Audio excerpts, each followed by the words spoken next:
ఒరే దీపక్ ఏంట్రా సుబ్బలక్ష్మి వెనకాల వెళ్తున్నామంట ఎగస్టాలా? ఏ చిన్న ఏంటి సుబ్బలక్ష్మి చెప్పు. కొంచెం నీ నోట్ బుక్ ఇవ్వచ్చు అన్నయ్య.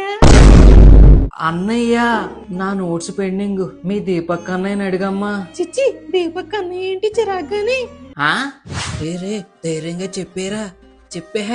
కావేరి నీకు విషయం చెప్పాలి. అవునా, ఏంటో చెప్పన్నయ్య. అన్నయ్య నువ్వు కూడానా? ఏంటమ్మే శ్రావణి ప్రెషర్వా?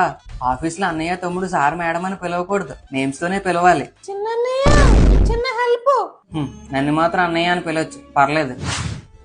మొత్తానికి హెవెన్ లోకి వచ్చాం. ఇక్కడ అన్నయ్య ఎవరైనా ఉంటారేమో చూద్దాం. ద్వారం ఇటువైపు. ఎవరది? అన్నయ్య గారు మిమ్మల్ని. ఏంజిల్స్ మీరు కూడానా? మిమ్మల్ని చూడగానే మా అన్నయ్యలానే అనిపించారు. చచ్చి స్వర్గానికి వచ్చిన ఈ అన్నయ్య అనే పిలుపు మారలేదే.